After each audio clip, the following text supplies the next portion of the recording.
boys and girls. Hello everyone, this is your boy Hamad Parvez and Assalamu alaikum, Dawood Zafar.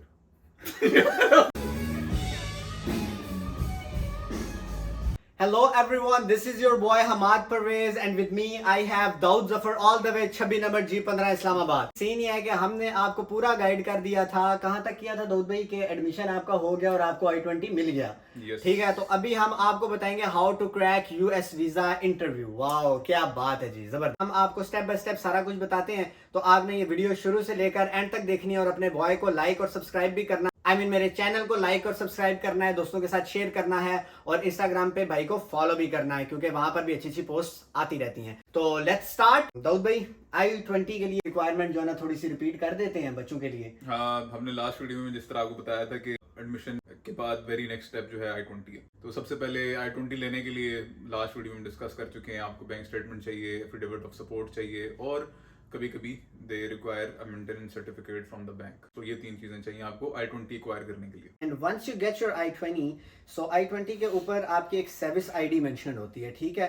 तो आपने basically क्या करना है, उस सर्विस आईडी को लेना है, ऑनलाइन जाना है, आप लिखेंगे, मैं शायद उसका लिंक भी नीचे आपको लगा दूं उस वेबसाइट का, आप उधर जाके अपनी सर्विस आईडी डालकर अकाउंट क्रिएट करेंगे, आई थिंक, राइट दाऊद भाई? हाँ जी, उसमें मैं बता देता हूँ कि जो F1 वीजा के जो लोग हैं उनको सर्विस आईडी के थ्रू अपनी सर्विस फी जमा करवानी पड़ती है। लेकिन ये वीडियो क्योंकि मुख्तलिफ लोग देख रहे होंगे, तो अगर कोई जो स्पाउस वीजा F2 उसके लिए आपको अलग से सर्विस आईडी जमा कराने की जरूरत नहीं होती। तो आपकी जो F1 के ऊपर सर्विस आईडी है, ये बेसिकली जो फीस आप दे रहे हैं, ये जो आपका ना रिकॉर्ड कीपिंग की फीस है। आपके जितना भी यूएस के अंदर आपका जो रिकॉर्ड कीप किया जाएगा कि आप कब आए और किस यूनिवर्सिटी में एडमिशन हुआ, हर एक जो भी एक्सपेंस है वो बेसिकली यूएस आपसे ले रहा है in the form of service ID. So once you pay your service fee, फिर आपने क्या करना है, आपने एक और वेबसाइट पे जाना है, DS-160 की वेबसाइट पे।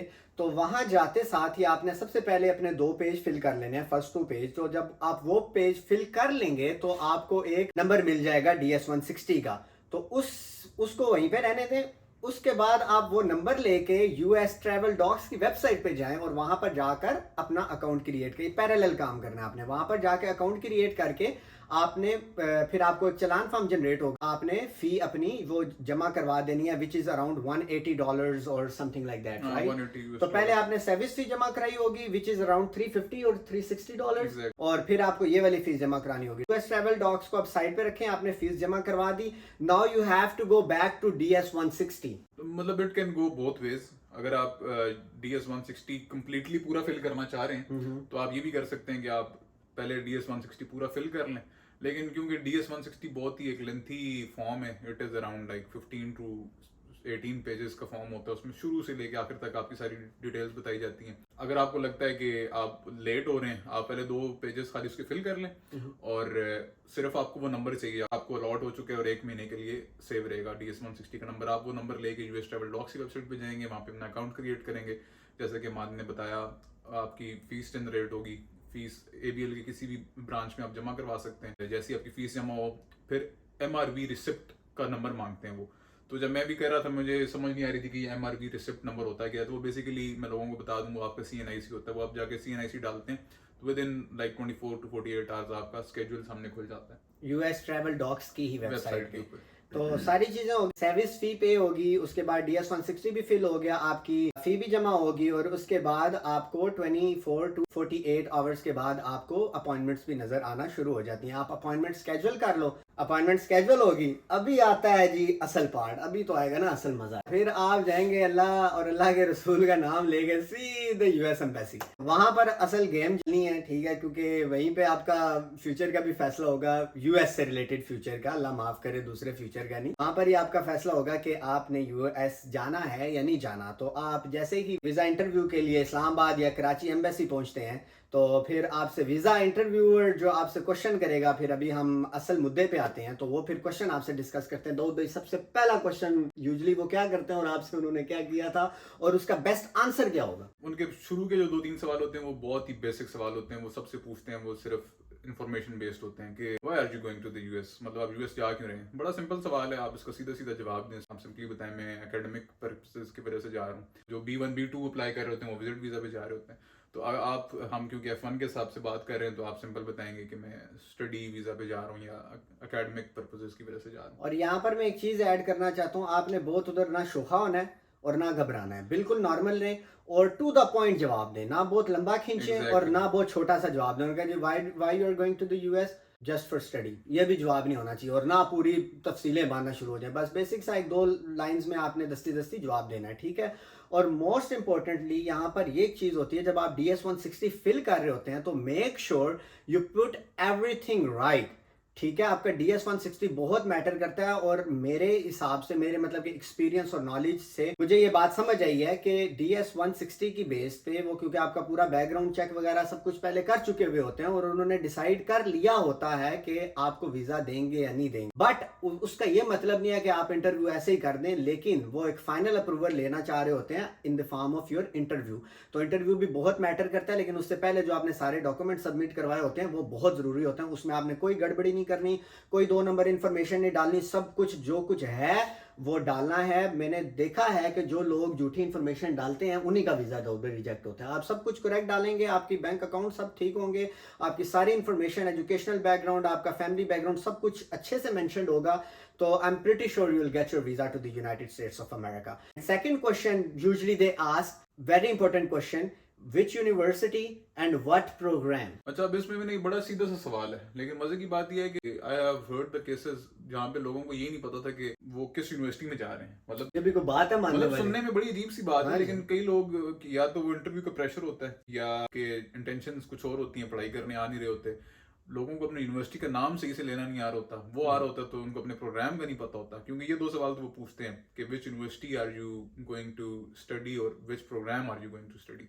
तो इन दोनों सवालों ये आपकी फिंगर टिप्स के ऊपर होने चाहिए, मतलब आपको सोचना ना पड़े। यूनिवर्सिटी का नाम बताएं, साथ ही अपना मेजर बताएं। हाँ, इसमें भी अक्सर मैंने सुना है, मेरे बहुत करीबी दोस्त हैं, उनको उन्होंने फंसा दिया रुतबे इंटरव्यू में। उन्होंने साथ ही जब उसने प्रोग्राम बताया ना, तो फिर उन्होंने the very next question they asked, this is your major, either is it going to be a course based और रिसर्च बेस्ड, ठीक है। तो वो इस तरह के भी सवाल करते हैं कि ये फुल आपने मतलब कि 10 कोर्सेज के साथ मास्टर्स करना है, आपकी कोई रिसर्च भी है, लाइक थीसिस वगैरह करना है या इस तरह का, तो वो भी आपको पता होना चाहिए। फॉर एग्जांपल, अगर दाऊद भाई इलेक्ट्रिकल इंजीनियरिंग में आए हैं MS करने, तो इनका प्लान पहले से पाकिस्तान से बना हुआ होना चाहिए कि मैंने इलेक्ट्रिकल इंजीनियरिंग में जाना है, मैंने कुछ कोर्सेज पढ़ने और उसके साथ कुछ रिसर्च करनी है, थीसिस लिखना है। अगर नहीं लिखना, कोर्स वर्क हो, तो राइट अवे उसको आप बता दें कि कोर्स वर्क है और मेरी डिग्री ऑप्शनल है, either you do with thesis और कोर्स वर्क। मैं जब अपने इंटरव्यू के लिए गया था तो I was not expecting this question, लेकिन उसने डायरेक्टली मुझसे पूछा कि मुझे अपने 3 कोर्सेज बताएं जो आप पढ़ेंगे। बड़ा कोर सवाल था कि जिसकी तरफ मेरा इतना ध्यान नहीं था, हालांकि होना चाहिए, लेकिन I was able to manage to give the answer correctly. अल्लाह का शुक्र है कि गुजर गया। लेकिन आपको अपनी डिग्री से हवाले से, जो भी आप मतलब जिस डिग्री के लिए भी आप आ रहे हैं, आप यू शुड बी प्रिपेयर्ड और आपको पता होना चाहिए कि आप क्या पढ़ने जा रहे हैं। मतलब आपके कहने का मतलब ये है कि लोग देखे ना, बैचलर्स फॉर एग्जांपल इंजीनियरिंग में करते हैं और मास्टर्स को प्रोजेक्ट मैनेजमेंट में कर रहा है, कोई किधर कर रहा है, कोई किधर कर रहा है, एम जो उन्हें बताता है ना आसान डिग्री है ये कर लो, लोगों को पता ही नहीं होता वो अपना मास्टर्स किस में कर रहे होते हैं। अगेन, जो मेरी पहली वीडियो थी उसका मैं हवाला देना चाहता हूँ, पैशन एंड गोल। आपको पता होना चाहिए कि आप करने क्या जा रहे हो, राइट। फॉर एग्जांपल, मेरा बैचलर्स था इलेक्ट्रिकल इंजीनियरिंग में, राइट। मैंने मास्टर्स किया एरोस्पेस में, 2 कंप्लीटली डिफरेंट फील्ड्स, राइट। लेकिन मुझे एरोस्पेस का थोड़ा बहुत पता था, मैं घर से देख के गया था, मेरी उसके ऊपर, बल्कि हम दोनों इकट्ठे थे जब उस पर रिसर्च करते थे कि कौन कौन से कोर्सेज होंगे। उसने मुझसे पूछा भी, तो मैंने फिर उसे बताया कि इसका एरोडायनामिक सारा कुछ मैंने उसको बताया, ठीक है, कंट्रोल सिस्टम्स। तो ये आपको थोड़ी बहुत ना चीजें पता होनी चाहिए ताकि उसको पता चले कि यार ये जेन्युइन स्टूडेंट है। बेसिकली आपने वीजा इंटरव्यू को यही ही तो उसे आप कंफर्मेशन देनी होती है कि you are a genuine student, बस उनका यही मेन मकसद है इंटरव्यू का, और उनका कोई मकसद नहीं है। The very next question usually they ask, like which is very important question, who is your sponsor. आप जिसका भी नाम लेंगे, फर्ज करें अगर आपके फादर आपको स्पॉन्सर करें, तो वो फिर उनकी डिटेल्स के अंदर जाएगा, पूछेगा कि वो क्या करते हैं। एंड आई वुड से कि आपके फादर अगर आपको स्पॉन्सर कर रहे हैं तो बैंक स्टेटमेंट उन्हीं के नाम की होगी, ठीक है, क्योंकि फिर वो जब आपसे पूछता ना who is sponsoring you, right, तो आपके पास बैंक स्टेटमेंट भी साथ आप लेके जाएंगे। Usually they don't ask, but आप एहतियातन अपने साथ बैंक स्टेटमेंट लेके चले जाएं, ठीक है। तो फिर आप उन्हें बताएं मेरे फादर मुझे ना स्पॉन्सर करें। फिर वो very next question they ask you what's your father's business, right. बिल्कुल, ऑक्यूपेशन पूछ लेंगे, वो क्या करते हैं, जॉब करते हैं और कौन सी करते हैं, किस इदारे में करते हैं, बिजनेस करते हैं तो कौन सा करते हैं, रियल एस्टेट या वटएवर जो भी, तो वो आपसे थोड़ी बहुत उससे डिटेल्स पूछते हैं। अभी जो सवाल है ना जो कि बहुत इम्पोर्टेंट सवाल है आपके वीज़ा इंटरव्यू पास करने में, वो आपसे पूछते हैं कि do you have any relatives in the US. मैं इस सवाल में हमेशा फंसता रहा हूँ कि ये रेड फ्लैग है या नहीं है, अगर आपके रिलेटिव्स यूएस में हैं या नहीं है। तो मेरे हिसाब से तो अगर आपके रिलेटिव्स यूएस में हैं तो you should tell them right away. छुपाना बिल्कुल भी नहीं है। तो रिलेटिव्स हैं तो फिर आपको पता होना चाहिए वो किस स्टेट में, जो कुछ है अपने रिलेटिव्स के बारे में आप उनको खुला डुला बता दें, ठीक है, कजन है, चाचू हैं, मामू हैं, फुप्पो हैं, जो भी हैं, तो you should tell them right क्योंकि अवे। वो उन्होंने ना आपसे DS 160 में ऑलरेडी आपसे पूछा हुआ होता है सारा कुछ। हाँ, DS 160 बहुत ही एक्सटेंसिव फॉर्म है, मतलब उसमें आपकी सारी एक एक चीज वो आपसे पूछ लेंगे, आपके इवन सोशल मीडिया के अकाउंट्स तक वो वो पूछ भी लेंगे। पूछते हैं।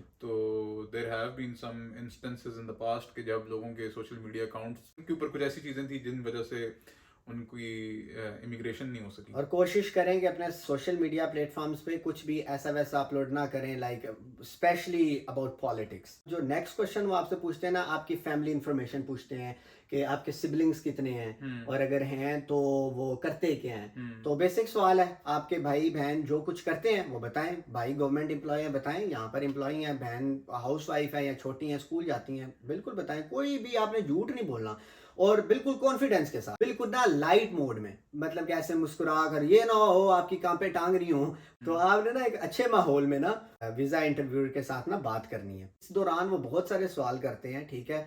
ये जो कॉमन क्वेश्चंस थे जो उन्होंने मुझसे पूछे और दाऊद भाई से पूछे, ठीक है, और ये बेसिक क्वेश्चंस हैं, ये वो ऑलमोस्ट हर किसी से पूछते ये तो हैं। एक जेनेरिक सवाल है। उसके बाद जो अगर वो फालतू क्वेश्चन पूछ रहे होते हैं ना, वो अगर आप किसी चीज में फंस रहे होते हैं तो उस पॉइंट को लेकर वो आगे चले बिल्कुल जाते ऐसे हैं, ही। राइट। तो आखिरी सवाल यूजुअली वो ये पूछते हैं कि what are your future plans. उसके बारे में दाऊद भाई आप क्या कह रहे हैं, क्या उसका बेस्ट आंसर होना चाहिए? आपके प्लान्स जो भी हो, आपके मुंह से सिर्फ ये सुनना चाहते हैं कि मैं अपने मुल्क में वापस आऊंगा। बस आपने कहना है जी, Pakistan is my homeland, bleed green, ठीक है, I want to come back to Pakistan and serve my motherland until I die.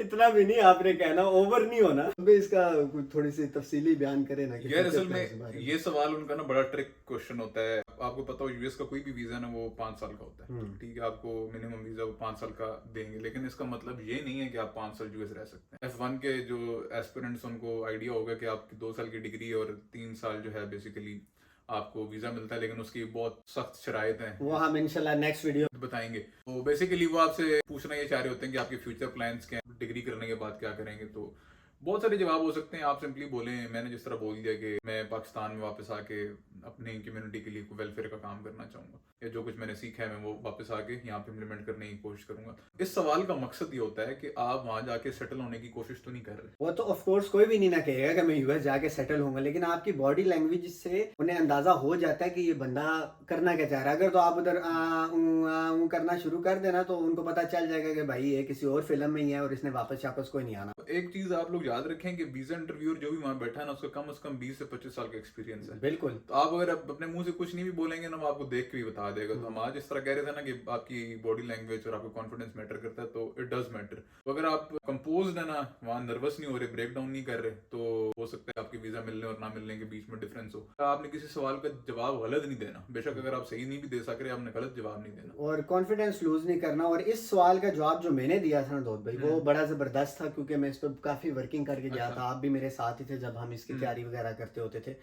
तो उसने मुझसे जब पूछा ना what are your future plans, तो मैंने उससे ना इतना लंबा भी नहीं किया, लेकिन थोड़ा सा मैंने उसे एक्सप्लेन किया। मैंने उसे कहा कि मेरी 2 साल की डिग्री है and then I will work in the US for 2 to 3 years, will get sufficient amount of experience or sufficient experience related to my field, and then I'll come back to Pakistan and probably work in my Pakistani international airline, क्योंकि मैं aerospace में जा रहा था। तो मैंने उसे बताया कि I will come back and work in PIA or Sparko, which is Pakistan Space Agency। तो मैंने उसको थोड़ा elaborate किया कि that's my future goal, I will come back and serve in these 2 particular companies। इस तरह मैंने उसको ना थोड़ा सा बताया। तो इस तरह का बता भी दें आप। अगर उसे ये भी कहना कि I will first complete my master's degree and then work there for like 1 or 2 years, तो ये बुरा नहीं है आप, क्योंकि उन्हें पता है कि आपको डिग्री के बाद फौरन 3 साल का पोस्ट ग्रेजुएट वर्क वीजा मिल जाता है, ठीक है। वो वही वीजा होता है, आपको सिर्फ ऑथेंटिकेशन मिल जाती है वर्क की। तो आप उसे बताएं मैं थोड़ा सा काम करूंगा and then I will come back to Pakistan and serve here. अगर हो सके तो अपनी फील्ड से रिलेटेड कोई कंपनीज, पाकिस्तान में बिग कंपनीज का नाम पता है बता दें, प्लस पॉइंट है। तो यहाँ तक तो आपका वीज़ा इंटरव्यू हो गया, ठीक है। तो फिर आप एक लंबा सांस लेंगे और आप वीज़ा इंटरव्यू की तरफ देख रहे होंगे, एक ग्लास होता है और उसके अंदर तो वो ऐसे देख रहा होता है कि उसने कौन सी स्लिप आपको देनी है। और अगर तो ब्लूइश टाइप की, कोई स्काई ब्लू कलर होता है, 3 किस्म की होती हैं, ब्लू, येलो और वाइट। हाँ, तो ब्लू का मतलब है कि आपने पार कर लिया, वीजा लग येलो गया। का मतलब रिजेक्ट हो गया, येलो का मतलब रिजेक्ट है, आप फिर से अप्लाई करें। और वाइट का मतलब है कि उन्होंने एडमिनिस्ट्रेटिव प्रोसेसिंग में डाल दिया, वो आपसे फर्दर कुछ डॉक्यूमेंट्स मांगेंगे, आप उनको देते जाएं। तो यहाँ पर आपका वीज़ा इंटरव्यू हो गया। और इस दौरान मैं ये नहीं कह रहा कि सिर्फ यही क्वेश्चन वो पूछते हैं, लेकिन these are the basic question that they ask to, ये तो ऑलमोस्ट वो सबसे पूछेंगे। तो आप इन कम से कम इन क्वेश्चंस को ना घर से तैयारी करके जाएं, 2 क्वेश्चंस और ऐड कर लें। फॉर एग्जांपल अगर आप सेंट लुइस जा रहे हैं ना, तो वो भी देखें कि सेंट लुइस एरिया कैसा है। जब मैं आ रहा था, क्योंकि मैं एरोस्पेस इंजीनियर, मैं हमेशा आपको हवाला इसलिए देता हूँ क्योंकि मुझे पता है, ठीक है, मैंने क्या कहा था। तो दाऊद भाई जैसे हमने वो रिसर्च की थी इस बारे में कि सेंट लुइस में बोइंग है, ठीक है, अपने सारे मिलिट्री एयरक्राफ्ट्स बोइंग यहाँ पर बनाता है सेंट लुइस में। तो जब मैं उनसे बात कर रहा था ना, तो मैंने उनसे ये नहीं कहा मैं बोइंग में काम करूंगा, मैंने उन्हें कहा कि Saint Louis is industrial rich city, ठीक है, तो इसलिए वहाँ पर अपॉर्चुनिटीज़ बहुत ज़्यादा हैं और बहुत अच्छा शहर है। थोड़ी 1-2 चीज़ें ना शहर की भी देख के जाएं, ताकि उन्हें पता हो कि यार ये बंदा जा रहा है, इसके पास पूरा नॉलेज है। ऐसे मुंह उठा के नहीं जा रहा है कि भाई बस एक यूनिवर्सिटी में एडमिशन मिला और उधर चला गया। जहाँ मिलता है फिर उस एरिया को आप ना पूरा रिसर्च करें उसके बारे में, ठीक है, अपॉर्चुनिटीज़ देखें। मिलते जुलते ना हज़ारों सवाल हैं जो कि वो आपसे पूछ सकते हैं। यही थे हमारे पास बेसिक क्वेश्चंस। और basically main tips to crack US visa यही होता है कि कॉन्फिडेंस के साथ आपने रहना है, ठीक है, कॉन्फिडेंस आपने लूज ही नहीं करना, आपने उधर कांपना शांपना नहीं है, ना आपकी सांस फूले, आप बात कर रहे हो ना आपकी सांस ना फूले, बिल्कुल रिलैक्स होके। और बाकी जो ड्रेसिंग है, ड्रेसिंग के बारे में भी लोग बहुत क्वेश्चन करते हैं, ना बहुत ओवर हो और ना ही आपने बिल्कुल देसी कमीज शलवार और चप्पलों में जाना है। सिंपल, ये जिस तरह मैंने एक नॉर्मल सी शर्ट पहन ली है, ठीक है, ड्रेस शर्ट और ड्रेस पैंट हो, कोई टाई वगैरह की जरूरत नहीं है, ठीक है। तो इस तरह के और अच्छे से शूज हो, मतलब आप वेल ड्रेस्ड हो लेकिन ओवर भी ना हो। हाँ, सेमी कैजुअल। ऐसे कॉन्फिडेंस, ड्रेसिंग दोनों मैटर करती है। और तीसरी बात, you know what you are saying. जो पूछ रहा है टू द पॉइंट आंसर करे, तमहीद बांधने की जरूरत ही नहीं है, उसके पास इतना टाइम नहीं होता कि वो आपके उधर बैठ के दस्ताने सुने। टू द पॉइंट जाते हैं किस तरह का एक्सपीरियंस है। इट इज जस्ट लाइक आप बैंक की लाइन में खड़े में, आपके काउंटर की शीशे की एक साइड पे इंटरव्यू है और शीशे की दूसरी साइड पे हम हैं, और शीशा कम्प्लीटली कवर्ड है, उसमें सिर्फ एक छोटी सी स्लॉट बनी हुई है डॉक्यूमेंट्स देने के लिए। तो बेसिकली आपको जितना भी इंटरेक्शन हो रहा है इंटरव्यूअर के साथ, वो एक माइक और इंटरकॉम के थ्रू हो रहा है। बिल्कुल। तो अगर आपका जवाब बहुत लंबा हो जाएगा, वो उसी इंस्टेंस में आपसे सवाल दूसरा कर देगा, आप सवाल मिस कर देंगे और आप फिर कुछ भी नहीं कर सकेंगे, कंफ्यूज हो जाएंगे, आपको समझ ही नहीं आ रही और वो ये छोटी छोटी चीजें होती हैं और उनको नहीं फर्क पड़ता कि आपका वीजा लग रहा है या नहीं लग रहा, वो उतना नहीं सोचते। एनीवेज, ये था यूएस का वीजा इंटरव्यू कैसे होता है। तो इसके बाद जो हम वीडियो बनाएंगे वो ये होगा कि what if you get rejected. Exactly, it's not end of the world, क्योंकि वीजा एक्सेप्टेंस रेशो मुझे पता नहीं है, लेकिन it is really low for Pakistan. लेकिन ये है कि कोशिश करनी चाहिए, और अगर आपके नसीब में है तो कोई चीज रोक नहीं सकती। तो नेक्स्ट वीडियो में हम आपको वो वाले प्लान्स बताएंगे कि अगर आपका खुदा न खास्ता वीजा रिजेक्ट हो जाता है तो आपके पास क्या क्या ऑप्शंस हैं, आप क्या क्या कर सकते हैं, ठीक है। तो हमारा सफर यहीं पे खत्म होता है इस वीडियो के लिए, बाकी सफर एनीवेज। तो आपको अभी पता है आपने क्या करना है, आपने चैनल को लाइक, सब्सक्राइब और दोस्तों के साथ शेयर करना है, और दाऊद भाई बेल आइकन पे क्लिक करना है। वाह जी वाह, मजा आ गया, सीख गए यार। और भाई को आपने इंस्टाग्राम पे फॉलो जरूर करना है, टिकटॉक पे भी कर दे, वहां पे भी मैंने अभी रिसेंटली इस तरह की वीडियोस शॉर्ट क्लिप्स में ना डालना शुरू किए हैं, टिकटॉक भी शुरू कर दी। एनीवेज, तो हमें दो में याद रखें, इस तरह हम आपके लिए एक अच्छी अच्छी वीडियोस बनाते रहेंगे। तो इंशाल्लाह मिलते हैं नेक्स्ट वीडियो में, तब तक के लिए अल्लाह हाफिज।